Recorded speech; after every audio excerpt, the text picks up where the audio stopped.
ওই আয়না ঘরের কথা কি বললো, আমার জীবনের কথাটা বলতেছে। আমাকে ধরা হলো, নামাজ পড়তে চাইলাম, ওরা একজন লোক 15-16 জনের ভিতরে একজন লোক আমার সঙ্গে নামাজ পড়লো। নামাজ পড়ে বেরোনোর পরে আমাকে পায়জামা পাঞ্জাবি টুপি পরায়ে হাত কড়া পরালো।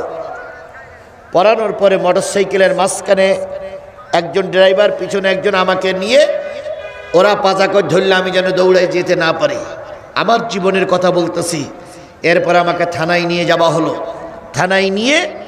থানায় রাখলো। ওখানে একজন পুলিশের আচরণ আমি ভালো পেয়েছিলাম, আল্লাহ পাক তাকে মাফ করে দিক। তাকে বলেছিলাম, ভাই ইফতারি করে পানি খাওয়ার সুযোগ পাইনি, একটু পানির ব্যবস্থা যদি করতেন। উনি দোকান থেকে একটা পানি আর একটা পাউরুটি কিনে দিলেন।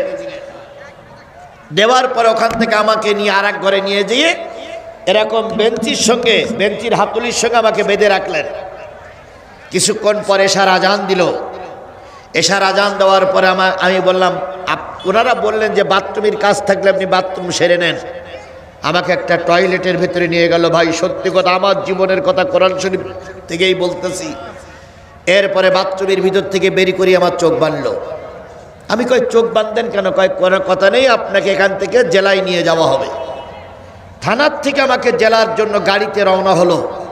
সামনে একটা গাড়ি, মাঝখানে আমার গাড়ি, পিছনে আর একটা পুলিশের গাড়ি। 3টে গাড়ি। পুলিশের যে সাইরেন, পুলিশের যে বাঁশি, ওই বাঁশি বাজাতে বাজাতে আমাকে নিয়ে যাওয়া হলো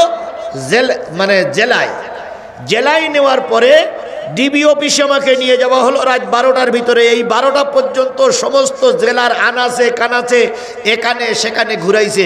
ঘোরানোর পরে এবার 12টার সময় আমাকে ডিবি অফিসে নিয়ে যাওয়া হলো। আমার জীবনের কথা বলছি। তাহলে ওখানে আমার চাইতে কঠিন অবস্থা যারা পার করেছে তাদের কি হয়েছে ভাই? তাদের জীবনটা কত কষ্টের ছিল। এরপরে আমাকে ওখানে রেখে রাত 12টার পরে এবার এসপি সাহেব আসলো, ডিসি সাহেব আসলো, এডিশনাল এসপি আসলো। আমার চোখ বাঁধা একটা টুলির পরে বসায় রাত 4টা পর্যন্ত আমাকে জিজ্ঞাসাবাদ করলো। এরপরে প্রথম দিন গেল, দ্বিতীয় দিন গেল, তৃতীয় দিন এই একই রকম জিজ্ঞাসাবাদ। কখনো হুইল চেয়ারে বসায়, কখনো চোখ বাঁধে, কখনো ধাক্কা দিয়ে ফেলেই দেয়, কখনো বিভিন্ন প্রশ্ন করে। শেষ পর্যন্ত তৃতীয় দিন রাত্রে সিদ্ধান্ত হলো আমাকে গুলি করে মেরে দেওয়া হবে। আমাকে বের করলো। বের করার পরে বলতেছে, হুজুর আপনার কোনো খাওয়ার নিয়ত আছে, কিছু খেতে চান? আমি বললাম না। আপনার মৃত্যুর পরে কোথায় কবর দেওয়া হবে সে জায়গাটা কি বাজেট করা আছে? আমি বললাম, আমার বাবা শুয়ে আছে, আমার মা শুয়ে থাকবে যেখানে, সেখানেই আমার গ্রাম্য কবর স্থানে আমাকে কবর দিবেন। আপনার ছেলে মেয়েদের কাছে কিছু বলতে চান? আমি বললাম, স্ত্রীর কাছে এই, ছেলের কাছে এই, সব কিছু বলে দিলাম। বলে দেওয়ার পরে বলল, হুজুর চলেন, আপনাকে নিয়ে যাচ্ছি, হয়তো আজকে রাত্রি আপনাকে মেরে দেওয়া হবে।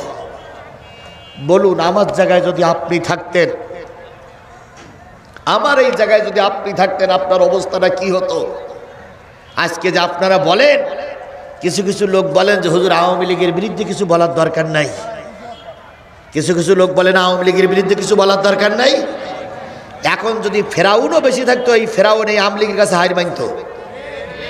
এখন যদি নমরুদ বেশি দেখতো, এই আওয়ামী লীগের কাছে নমরুদও হার মানত। কথা বলেন ঠিক না বেঠিক?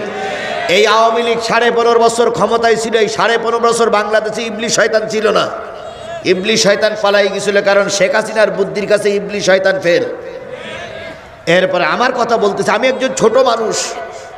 জামাত ইসলাম, বিএনপি বলেন, কোনো রাজনৈতিক দলের কোনো থানার নেতা আমি নই, জেলার নেতা আমি নই। আমি একজন বক্তা, কোরআনের আলোচনা করি। তাই আমার বেলায় যদি এই অবস্থা হয়, তাহলে শিবিরের ছেলেদের নিয়ে কি টর্চারিং, কি অত্যাচার চলেছে। বাংলাদেশ জামাত ইসলামের নেতাদের চোখ তুলে ফেলা হয়েছে, তাহলে তাদের কি অত্যাচার করা হয়েছে।